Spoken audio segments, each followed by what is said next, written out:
It's time to bring it up. Time to get the medicine. We got somebody waiting on the TV.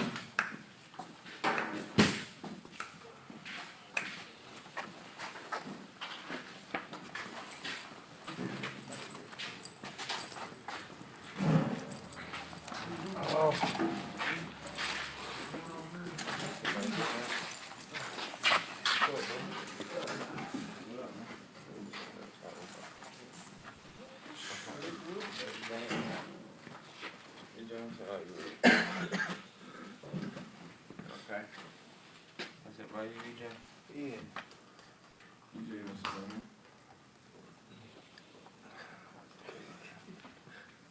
Behind me.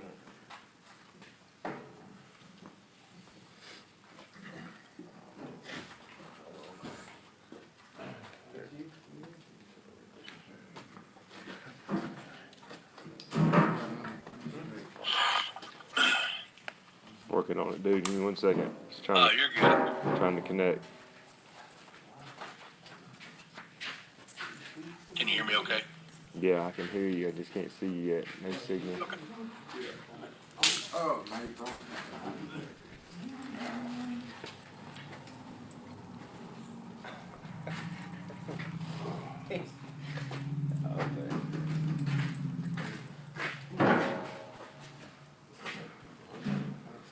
Should be coming on in just a second.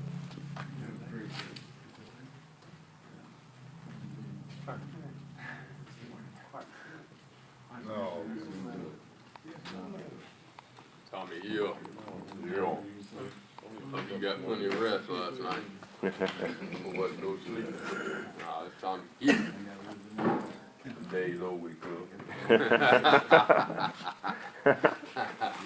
let these newcomers get some of that at you. I see it, man. Don't let me forget that heater. I really forgot. I did too.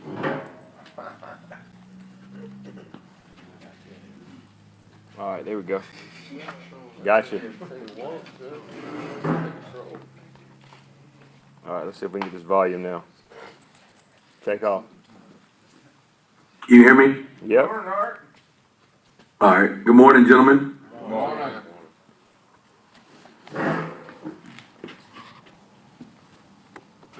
All right, there we go.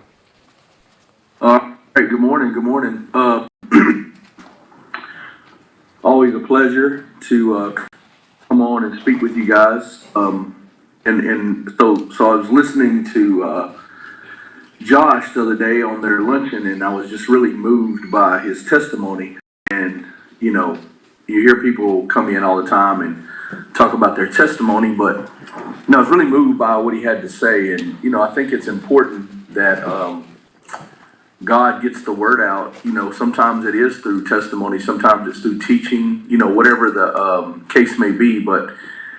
You know, one thing that in the turn of the beginning of the year, you know, a lot of people make resolutions and stuff like that. One of the things that God spoke to me was, he said, I want you to work on your mental health. And so when we hear that, it's such a cliche at times. We hear that a lot. And a lot of times when we hear mental health, we automatically think that someone's crazy or they got a problem or something like that. But truth is, our mental health is just as important to us as our health in our body, our health in our spirit. You know, God wants our whole spirit, soul, and body, you know, to be preserved blameless before the coming of the Lord. So one of the things he spoke to me about was just working on that. And so he shared something with me I really wanted to share with you guys this morning. And then I want to tell you a little bit about my background testimony and why this is important, why what God spoke to me was important. And what God spoke to me, he said, and this is a word for everybody here and everybody listening, he said, your mental health has to be as important to you as the people that are trying to destroy it. Every day we encounter people come across our path that's trying to, let's just say it like this, they're trying to destroy the way we feel that day. And, you know, how we feel that day is just as important to us as how our body feels, you know, mentally. I'm saying mentally. And, you know, the Bible has a lot to say about renewing the mind. The problem is with renewing the mind is that however many years it took for you to come to God, to really change and sacrifice your life and give it back to God, during those times, waking up, growing up, I can remember just all the things that took place in my life. And a lot of it was self-inflicted. But during those times, I programmed this to respond a certain way to situations. And so we are how we respond to things. We become how we respond to things. We can be saved, we can be going to heaven and all that, but we can still live in mental anguish on this earth. When we come out of mess and God helps us clean it up, God never forces us to change this right here. And so it's always been a situation where God's very clear that he wants us to renew our mind. He wants us to work on our mental health. And so one of the things that, like I said, he spoke to me about was working on that. So this morning, man, I just want to kind of go back and start from the beginning. And I've told my testimony before, but it's been kind of rushed, kind of sketch. And I just really want to go deep into it and show you why this is important, why working on your mental health.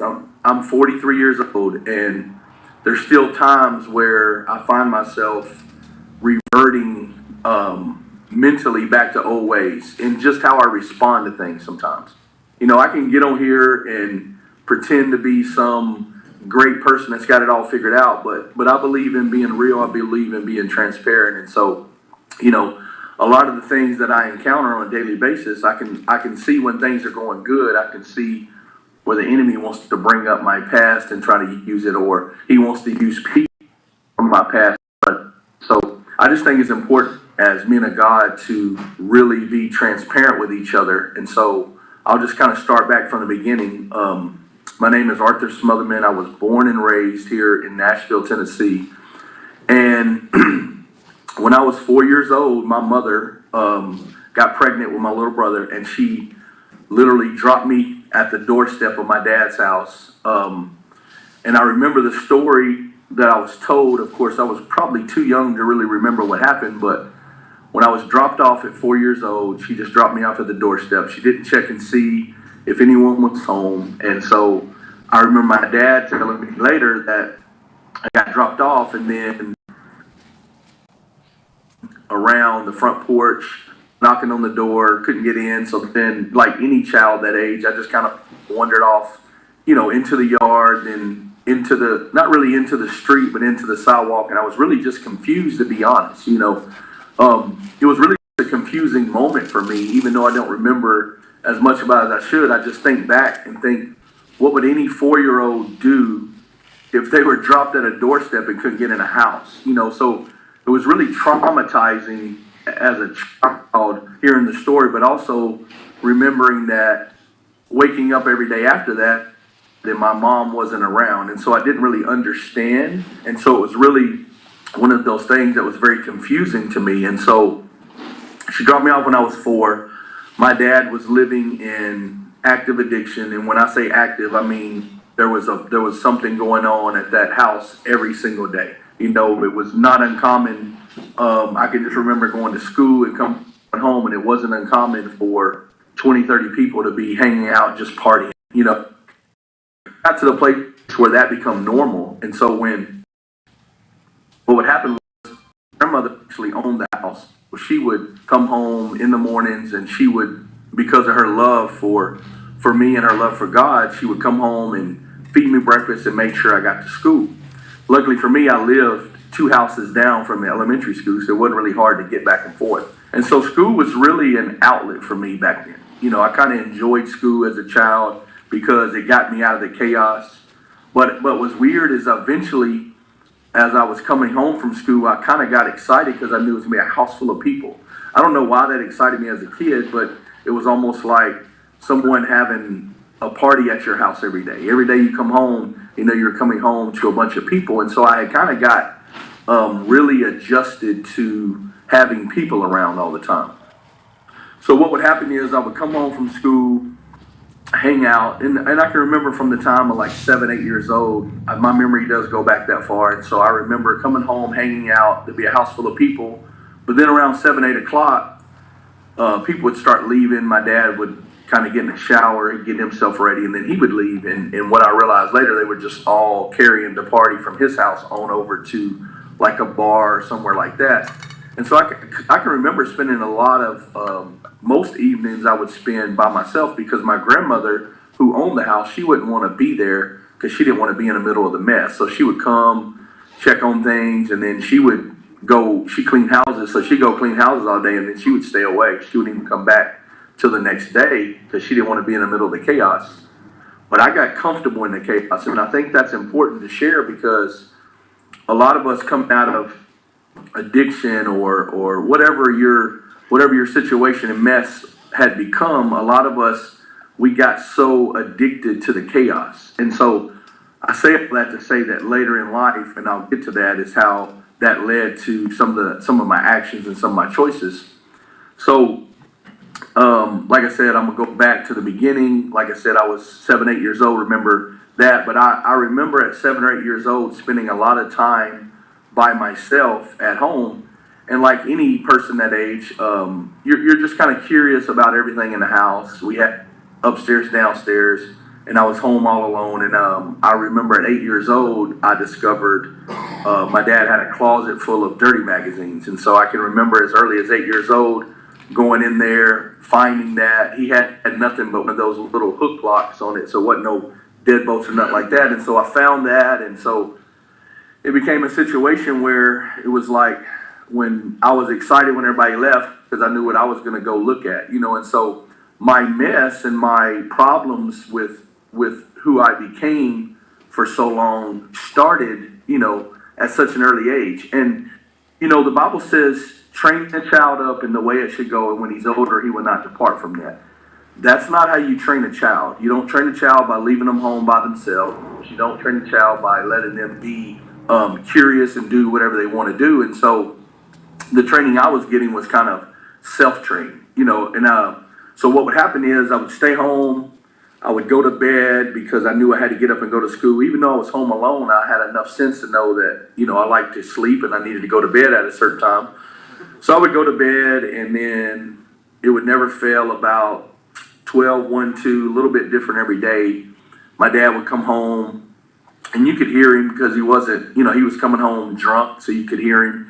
He wasn't going to be quiet coming in the house. And I slept in the front room, living room, because I didn't have a bedroom, and so I slept in there. So he would come home, and of course, more than anything, I was excited that he was home. I was excited that he was safe. And so I don't know if much as him being loud or just me, just the excitement of having father home. I would wake up and, just check on him, and he'd come in, and he was a very loving person. He had a lot of terrible addictions and terrible ways, but he was very loving. He did want to see me do good, so he would always be the type of person to say, do this, more like don't do what you see me do, but do different, and so that was how I was taught, and that's just not good training as a child. So he would come home at like I said, different times, and when he would come home, I would wake up, and then he would want to go in the kitchen and eat. So he would say, hey, come in here and talk to me. My dad was a very depressed person back then, of course, because when the drugs and alcohol was wearing off, as anybody in this room may know, what happens? All those feelings, emotions, all the things that you were using the drugs and alcohol for was all flooding back. All the memories, all the trauma, everything that made you feel like you had to medicate all come crashing back. So that was the time where it was like a pivotal moment in his day where he just wanted someone to talk to, and he didn't have a lot of friends at 2 or 3 o'clock in the morning because the party was over, and here we are. So I can remember many nights getting up, going and eating with him at night. It was just bad habits, man, and I can see how later in life how that affected my body and everything else. So we get up and eat like that, and then I'd go back to sleep. Well, one of the things that I would do, man, because I did love my father and I did understand enough about how he looked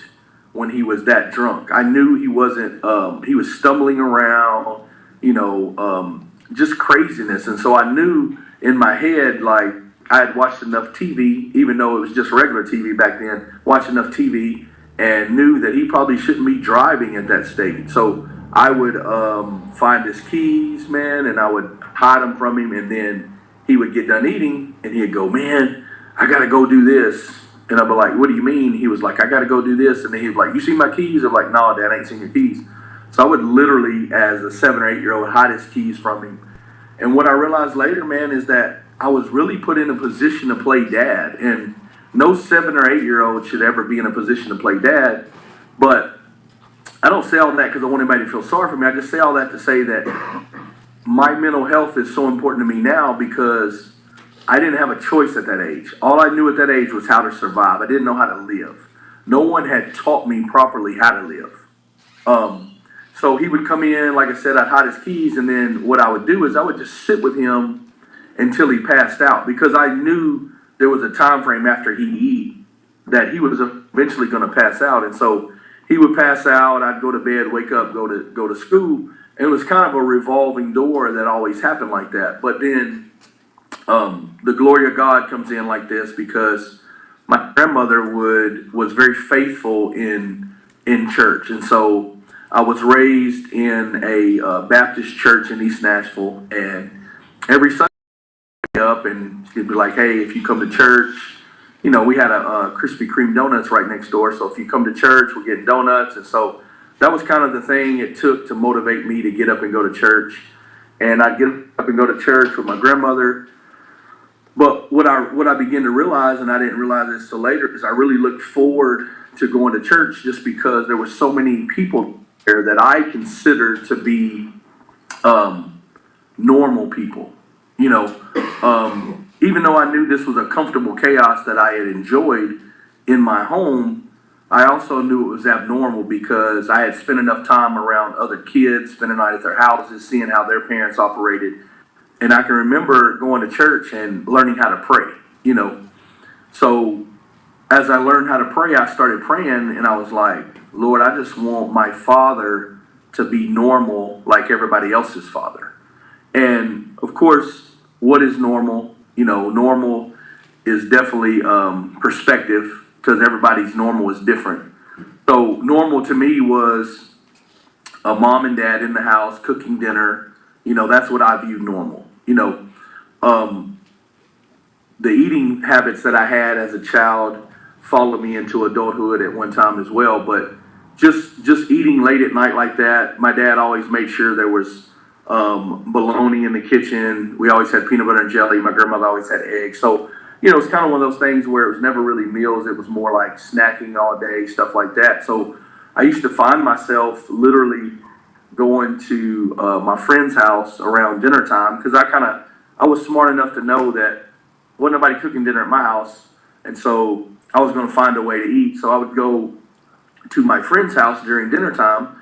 And of course, their parents would all invite me to eat. And a lot of times I tried to stay the night there. And I realized later the reason I did that is because I was more concerned with, I hated the waking up in the middle of the night and having to play dad. That even though it was something I did for a long time because I loved my father, it was something that I grew to hate.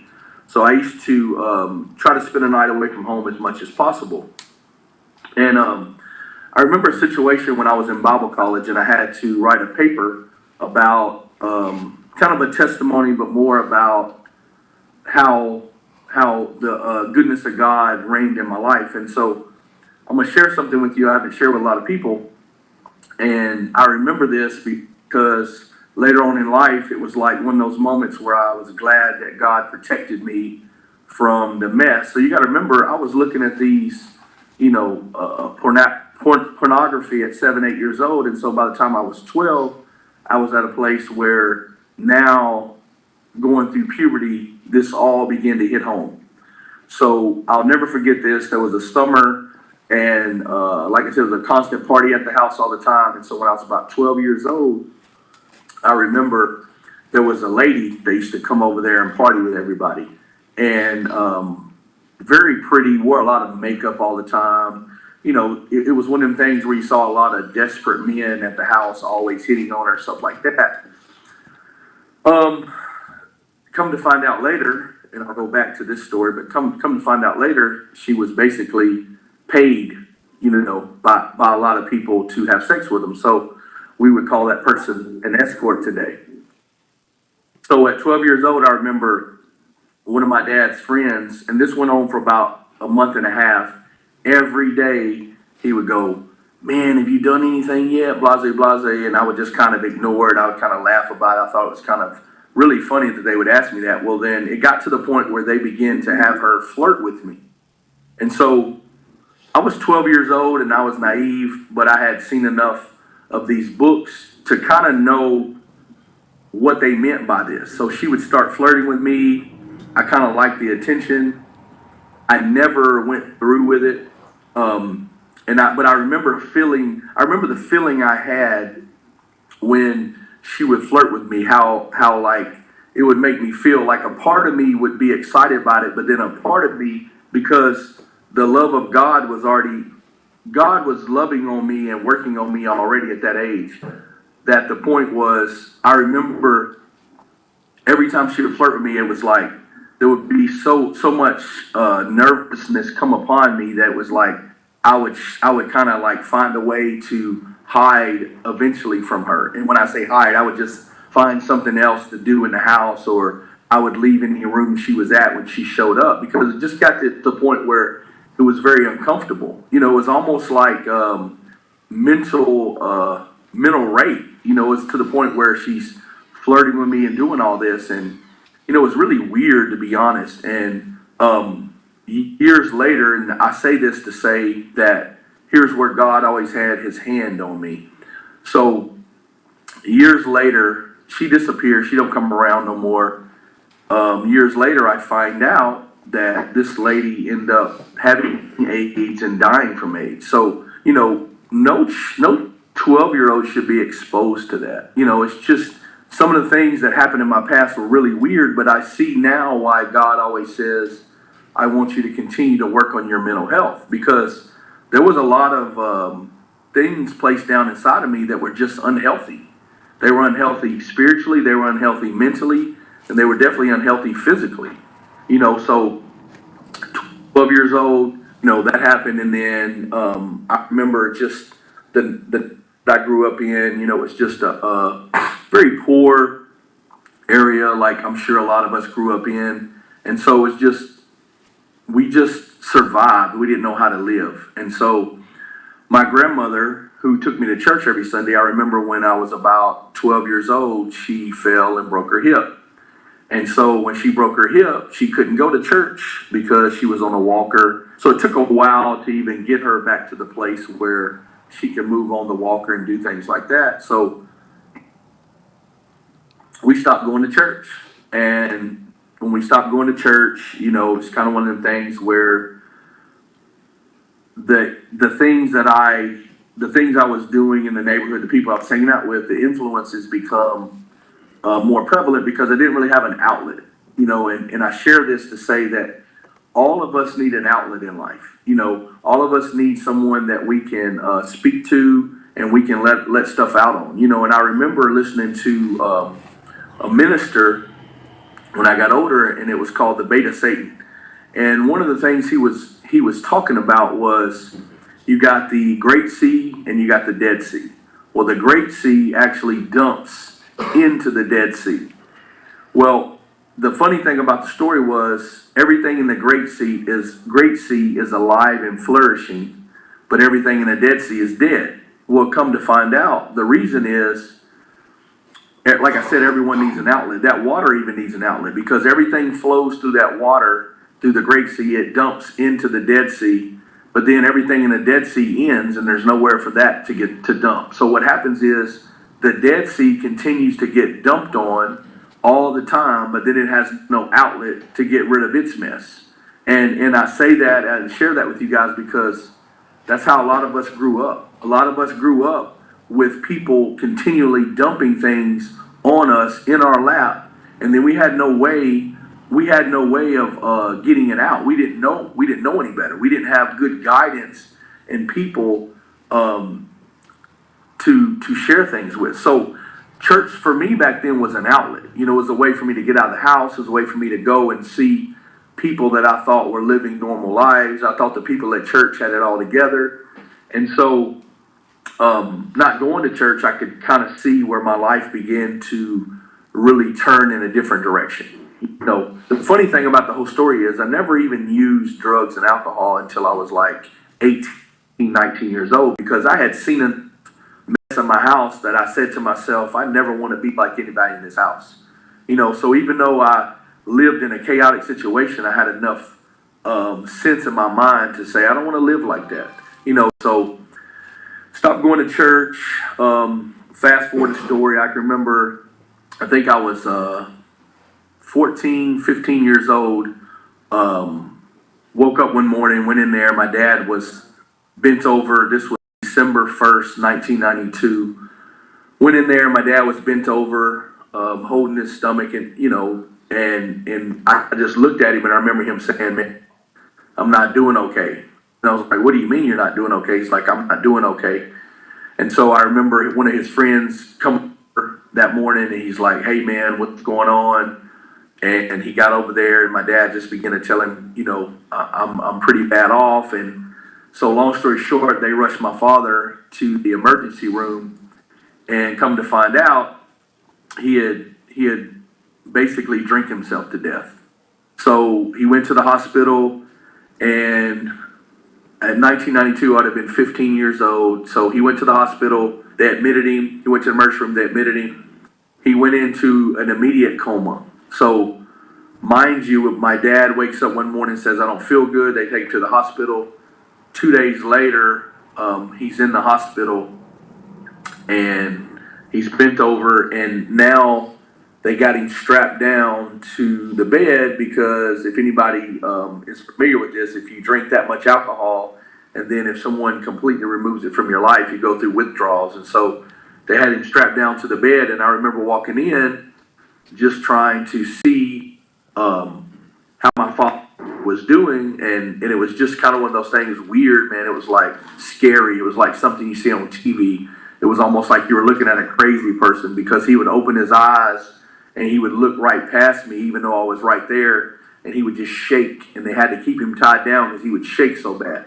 And so it was a very traumatic experience for someone, you know, 15 years old. And so he stayed in a coma for about 21 days, came home December 22nd of 1992, and they had to remove like a third of his pancreas. And I remember the doctor telling him, hey man, if you don't stop drinking, you're not going to live. And so from that day forward, my dad stopped drinking. But I remember one of his friends come over. My dad used to cut hair on the side, so he'd come over and get a haircut. And now this guy was going to a program called Narcotics Anonymous. And so he came over, told my dad, hey, I really want you to go with me, whatever. And so my dad eventually, about 5-6 days after he's home, he can barely walk. At this point, he's lost so much weight. My dad was probably 130 pounds at 5'11". You can imagine what that looks like. So one of his friends takes him with him to an NA meeting. And I can remember my dad telling the story a lot. When my dad tells the story, my dad would tell you, like, he literally crawled into that meeting. So he crawled in that meeting. And the interesting thing about that meeting to my father, which I think was a pivotal change in his life, was he said it was the first time in his life where he was leaving somewhere and someone said, we were so glad to have you. We hope you come back. My dad said it was so normal in his life for so many years, from the chaos he lived in, that most people would say, whatever you do, don't bring him back. He said, so it was the first time in his life where someone said, hey, we're glad you were here, come back. He said, and that was the first time in his life he really felt accepted and wanted. So my dad began to get involved pretty heavy in Narcotics Anonymous. But what was crazy is this was like mid-December or maybe end of December when this happened. My dad stopped drinking, but then he was still smoking weed and thought that he could beat the alcohol by just smoking weed. So the weed lasted, he smoked weed for about 2 months. And then I never forget this. I still remember to this day, and he still shares this with me. because he still at times lives in a lot of guilt, even though he's doing really good these days. But I remember him coming home, had just come home from a meeting. I seen an old guy from the past show up. I knew this guy was bad news just because I knew what had happened in the past. And I left out some stuff that's not even important. But during the time until I was 15 to where I skipped to, my dad had went to jail a couple of times, had been shot twice, made it back, so this time was more of a situation where when I saw this guy come around, I knew that my dad was up to no good if this guy was showing up.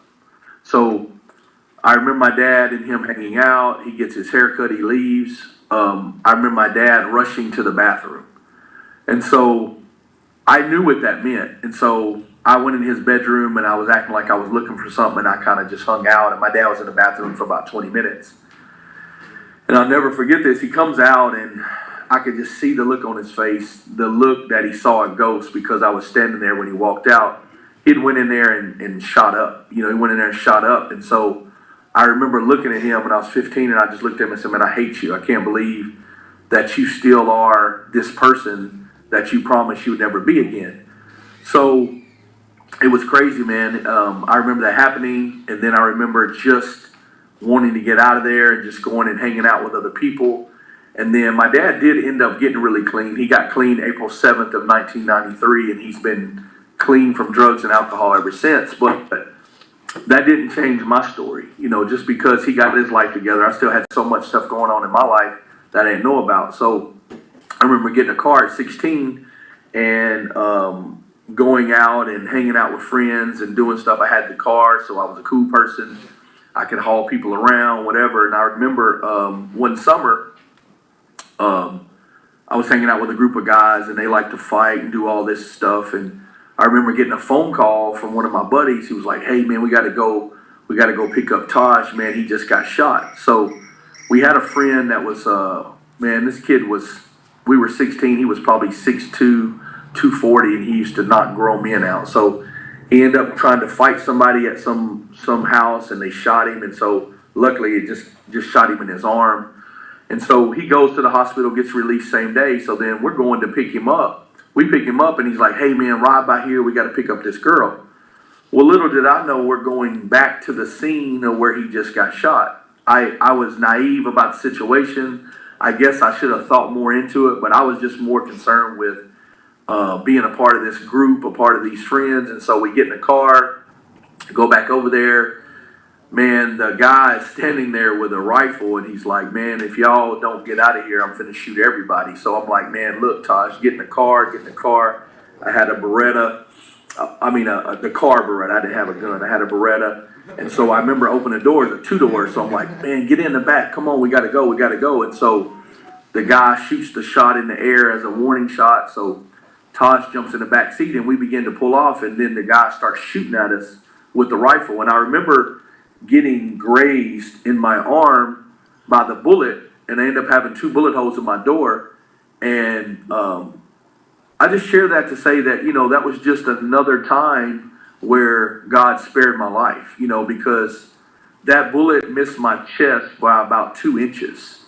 It went over the top of my arm, hit the dash. And so my dad was clean at this time. And so I remember him taking my car and grounding me. And I was so mad at my dad and so upset with my dad. I felt like he was ruining my fun when he was really just trying to protect me.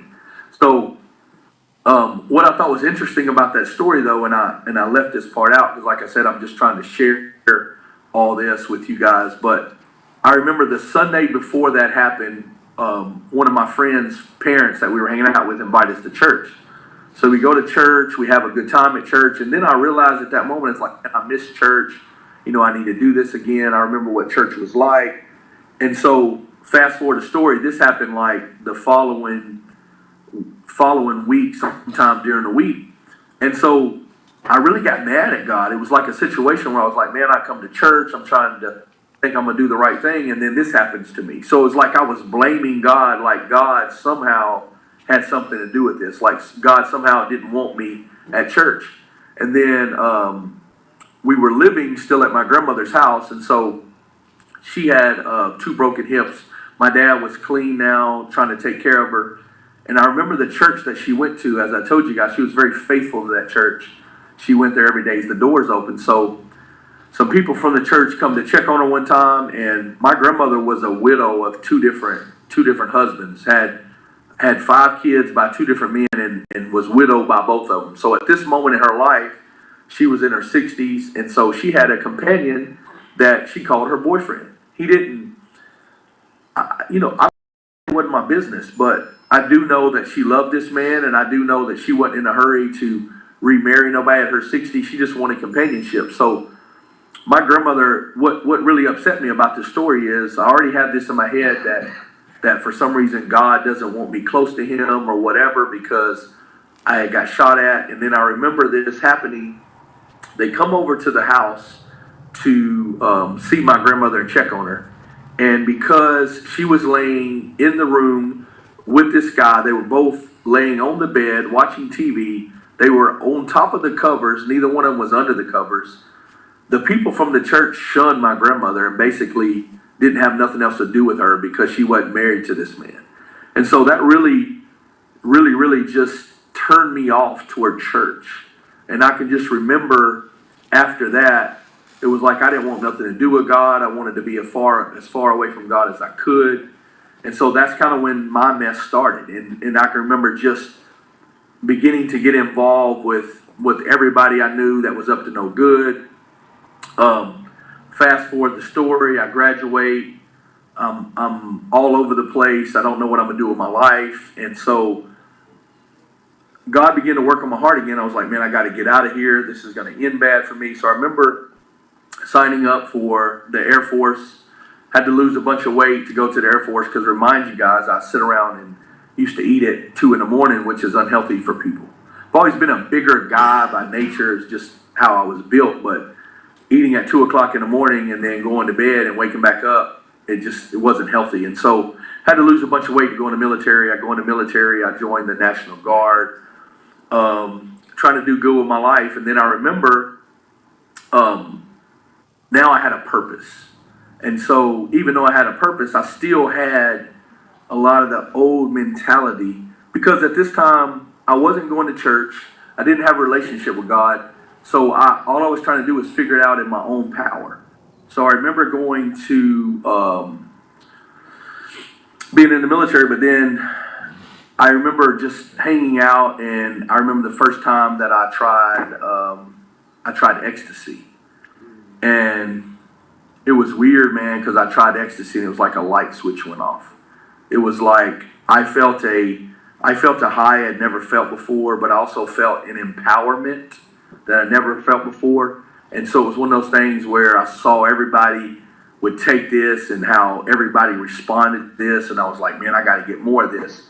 And so then I remember just being able to find it pretty easily. And I was taking it every weekend. And mind you, I'm in the National Guard, so I got to go report once a month. And so when I'm going to report once a month, I'm feeling like the Air Force is now in my way. Like, they're not allowing me to have fun on the weekends like I want. So, I just start being late for drill, doing stuff I shouldn't do. And I started selling ecstasy at, I think I was like 20 years old. I started selling ecstasy, and I sold it. Honestly, guys, I sold it. It wasn't about the money back then because they didn't really make no money. I only sold it so I could get my own for free. But I really sold it because I liked the way people responded to me. It gave me an empowerment, and I felt like people thought I was important all of a sudden. I was a nobody for a long time, and all of a sudden everybody wanted to know who I was and what I was doing. And so that went on for a few years, and then it was a small scale for about 2 years, and then it turned into something real.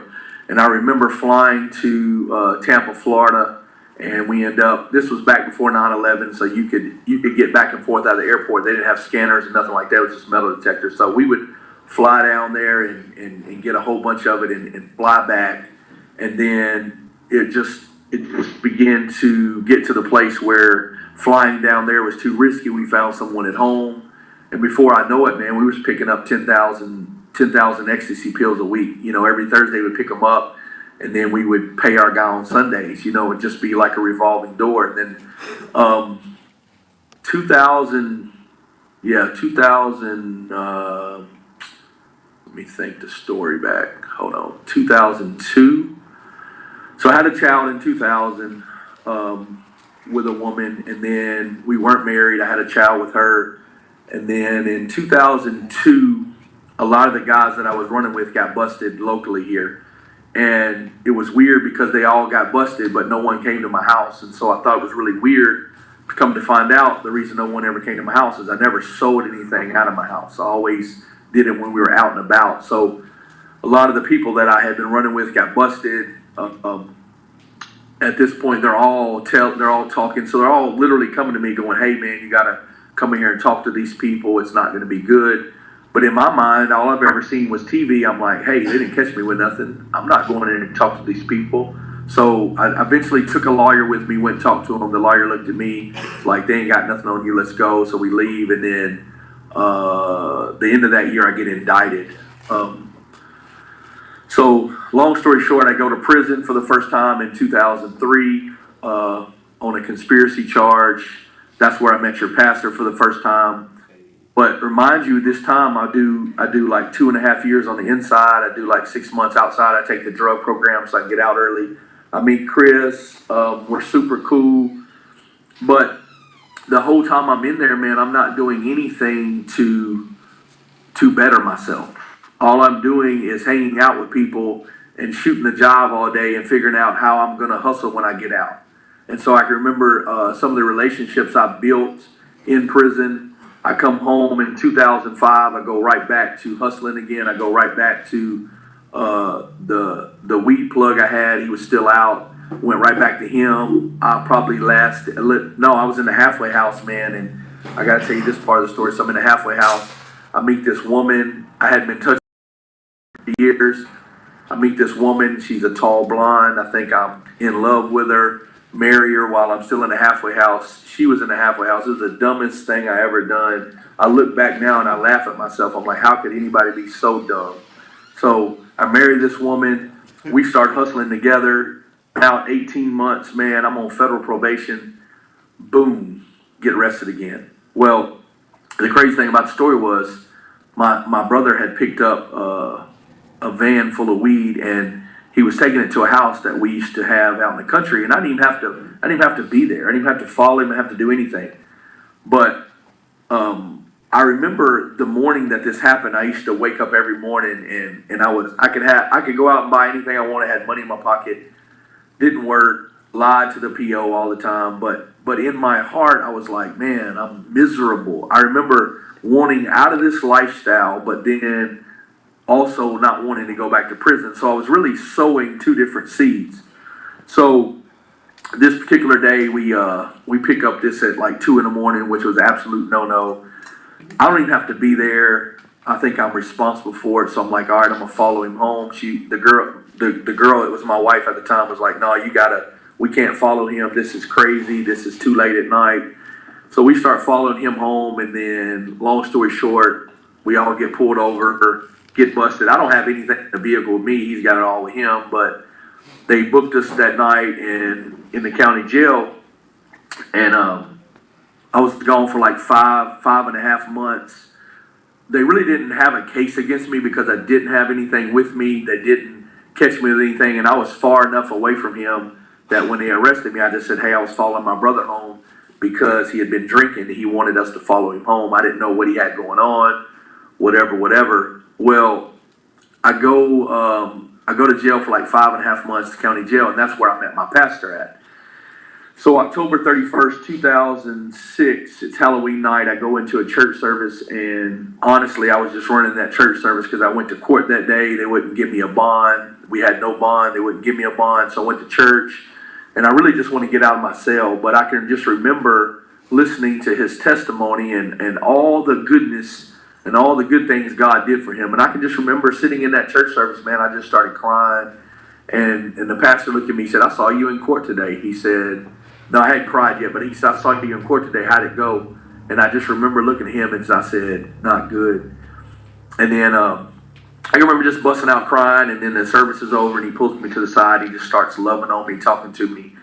And it was weird, man. It was at that moment I knew that I didn't ever want to live the way I lived again. I never wanted to be the person I was. I was so broken inside. And he just loved on me, and he told me his testimony, and I was like, man, I want what he has. And then I would just go back to my pod, man. I'd go back to my cell, and I can remember just going back there and going up there. And this is what I still do with God now, minus the crying, but I would just go into my cell and I would just cry out loud, and I would just talk to God. I would. I knew God was real. I just talked to him. Didn't know nothing about him, but I wanted enough, I wanted to be in a relationship with him, so I would just cry and talk to God. And it got to the place where I was learning. This pastor was coming in and I'm speeding it up because I know we're low on time. So I would, he would get me about once a week out of my cell and take me down there and just teach me, man. He would teach me the Word of God. He would tell me that God had a calling on my life, and so I would go and we would sit and talk, and I was learning, and so I'd go back to the pod and I would begin to do Bible studies, sharing stuff with people. And I remember I learned how to speak in faith, and so I began to believe that I was going to get a bond and get out of here, and so I started believing for that. And then end up going to court on my dad's birthday, 2007. This was March 12, 2007. Going to court, my pastor showed up, told him all the things we'd been doing. They gave me a bond reduction. I remember getting out on bond. But when I got on bond, I had a hold because I was out on federal probation, so I had a hold. So I remember them shipping me to Atlanta. Mind you, I made one bond already, so I go down to Atlanta. I spent another 2 months. But what was unique about that situation is I was in transit. I was speaking to everybody that I met about God and the goodness and all God had done in my life. And man, people were just getting saved left and right because of my testimony. And so it was just amazing how God was working in my life. And so I go to Atlanta. I go to ACDC in Atlanta for like 2 months. End up going in front of the federal judge there. She gives me a bond, which is unheard of. The prosecutor literally fights it. So I have to sit here and wait for them to appeal it. He appeals it. It goes to an appellate court. I still get out on bond. I get out on bond and I go home. Now I'm on an ankle monitor at my dad's house because they're not going to release me back to my wife because she had gotten in trouble with me. So I go to my dad's house and I'm looking at the bank account. My wife at the time wanted nothing to do with me.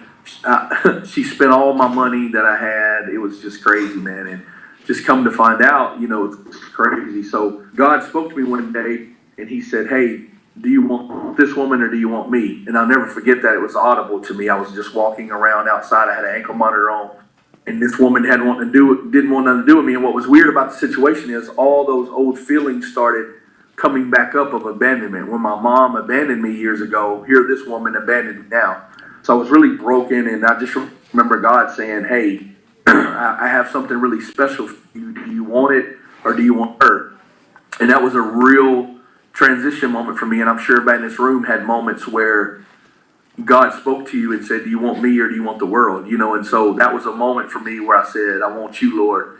And so about 3 weeks later, I met my wife, who I'm with now. We've been married 14 years. I met my son. He was 11.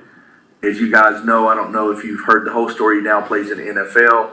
But God just blessed me, man. I just came into a family who loved me. I got up the ankle monitor about 3 months later, moved in with them. We got married. And here's as I knew in the back of my mind that this whole prison thing wasn't going away. And I knew that it was only a matter of time. And even though I was living right and doing the right thing, I knew I was still going to face some consequences. So this case went on for about 2.5 years because there were so many people on it. The only thing that saved me, honestly, was the fact that my younger brother, who I had running doing stuff for me, wouldn't tell on me. He did 3 years in the county jail, got time served on the first offense. I went back to court. I took a probation violation just so they would drop the charges they had against me. And because I knew enough about God to say, you know what, this ain't going away. I'm going to have to the music. And so I took a probation violation, went back to prison. I self-reported back to the same prison I was at when I left the first time. You talking about embarrassment, shame, all those feelings that come back up. I walk in, I see your pastor there. He's still there from the first time I left, had been there for a long time before that. So when he tells you stories about how long he was down, he's not exaggerating, man. I left and came back, and there was a handful of people that were still there. But you're talking about, I was so ashamed, so embarrassed, and I just remember going and talking to him. And even though I was ashamed and embarrassed, he was so excited to see me. It was crazy. I didn't understand. Most of the people that I seen again came up and was like, "Can't believe you're back," blase, blase. It was almost like a way of them shooting shots at me. But he was so excited for me to be there. And so it's like our relationship just flourished. I began to share with him all the things that God was doing in my life. He began to share with me all the things that God was doing in his life. And so we just got to a place of just being so close. And then he had a Bible study. I began to come to that. He opened a platform for me to teach in the church we had there at the compound. And man, it was just a memorable moment, man. But I just say all that to say that, man, all that led to where I am today. I prayed. I was fixing to leave prison in 2011. I began to pray for like 2 months because I knew that here's what I knew about prayer. And I shared this last time with you guys is when you need something from God, you don't wait until you need it to pray for it. God puts things down inside of you about your future, and you have to pray for those things in advance. And so I began to speak about, I read a book, and if none of you ever read it, it's an amazing book. It's called The Fourth Dimension by Pastor Cho. And one of the things that he talked about in there is that you have to be very specific about what you want from your life. And so I just kind of wrote down on a piece of paper what I wanted out of this job I was going to have. And so I go home. I'm in a halfway house. I'm turning in all these resumes. Nobody's hiring me. I go to work for my dad, who owns his own plumbing company. But I know in my heart, I'm like, this ain't what I prayed for. And so I worked for my dad for about 2 weeks, and then I got a phone call from a company called Ready Ice. And so I go there. I start there, and it was a mess, man. I started there like 2 days after Memorial Day, and it was just madness. I was working like 10 o'clock at night, but I was in the halfway house. I didn't care. And then I told myself one day, I was like, man, I can't keep doing this. It's too late at night. And then my boss was like, wait till you go on your own. So I went on my own, and when I went on my own, I got back at like 2:30. I'm like, I can do this. And so I was there for about a year, and a year into the job, man, I got promoted into being a route supervisor. Now I was responsible for about 5 other guys. I began to get into the logistical side of this. I really enjoyed it. Began to just really grow in the company. 3 years after that, there was a lot of turnover in the ice business because it's seasonal. A lot of people come and go. I saw a lot of management come and go just because of the long hours. But something inside of me said just stay. So I stayed. And about 4 years into that job, I got promoted into be the plant manager, which is where I'm at today. What are we at today? Tuesday. Last Tuesday, I celebrated 10 years with Ready Ice. And so I'm really just sharing all that, man, because I've had to do a lot with this right here in order to be in the position I am right now, because I deal with people every day, and I deal with a lot of mess every day. And so it's like one of those things where when God spoke to me about my mental health, I'm like, this is so important because every day someone is sent to me by the enemy to try to destroy my mental health. And so if you're not careful, especially in management, if you're not careful, you can really get out of character pretty fast by the things that's going on. When you're given a lot of responsibility, man, there's just a lot of footholds for the enemy to come in. And so, I'm even sharing this with you guys today because, man, I didn't sleep well last night because I hired a new driver last Monday, hadn't had an accident in 2.5 years, and at 6 o'clock last night I got a call. This man done hit a bridge, totaled one of my trucks out. It's just 5 days before Memorial Day, and I'm not sharing all that because I want everybody to feel sorry for him. I'm just sharing with that because I say I still have to work on this every day. This is not okay. This is not okay because I lost sleep over that last night, and I shouldn't have lost sleep over it. I should know that God has my back 100% in every situation I've ever been in. He's had my back. And all the times he rescued me from myself, he had my back. And so he's going to have my back in this situation. And so all I did all night was toss and turn and worry about what was going to happen this week because we're so behind, you know. So I don't share all that to say I want anybody to feel sorry for him. I share all that to say that it's so important that I don't allow the things that's going on every day in my life to change what God's trying to do through me. Does that make sense? God's always trying to do something through me, and so I can't allow what the enemy's doing toward me to come out of me. And so I just shared all that because I think the testimony is important, and I think that if I can tell you nothing when we leave today here, man, is just continue to work on your mental health. And one of the things that I'll encourage you to do, man, is separate the people in your life that's trying to destroy it. You know, if someone's trying to destroy how you feel about yourself, get those people away from you. Continue to listen to Pastor Chris and continue to come to these Bible studies every morning, because I'm telling you, man, that's the thing that changed me from the inside out. God's blessing my life, man, and I'm just so grateful for that. But I say all that to give you a testimony to say that, man, God's no respecter of persons. Everything he did for me, he'll do for anybody in this room. And so if anybody's struggling with the fact that you're not where you want to be yet, man, all I can tell you to do, man, is just keep being faithful to God. Keep going, keep growing close to God. And great things are going to happen, man. And so I don't want to keep rambling. I know I've taken up the whole hour just talking about myself, but I just feel like it's important. Because we are who we are because of somebody else's testimony. I am who I am today because of what I heard somebody come in the county jail and say to me. And so I've heard a lot of the testimonies of people that come through there, and they really bless me every time. Even though my life is good, those testimonies still bless me. And so I just wanted to share mine with you guys. So I'll end in prayer right now. Father, we love you. We thank you for who you are. We thank you for just being a good, loving God that loves us even in our mess, Father. I thank you that you continue to bless these men and women that want to be a part of this ministry, Father. I thank you that you continue to grow it into the place that you want it, Father. And I just thank you for the harvest of people that you begin to work on every day. I thank you for this business that's helping men and women come out and really just learn how to live and not how to survive. That's what this is all about, Father. You want to teach us how to live, not just how to survive, Father. So we love you. We give you all the praise, honor, and glory. And I just ask you to bless these men and women, Father, as they come in every day. Just give them the desires of their heart. Continue to grow them into the people you want them to be, and bless their finances, Father. Bless their health. And also, man, just bless their mind and allow them to give them the wisdom on how to separate themselves from the people in their life that are not good for them, Father. And I think that's the message for today, Father. We love you. We praise you. We give you all the honor and glory for who you are. In Jesus' name, amen. Amen, gentlemen. Thank you for having me. I promise we'll be on a more teaching next time. Love you guys. Thanks.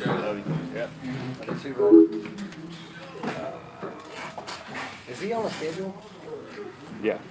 He's No, I'm saying, like, do we know the days that he is gonna? Oh, I'll probably call him sometime next week, and Oh, yeah. you want me to start letting you know? Yes. Okay, yeah, will do. Did the guy get hurt? Did he hit the bridge? Oh, I don't know. Oh, we'll find out though. I mean, I wouldn't.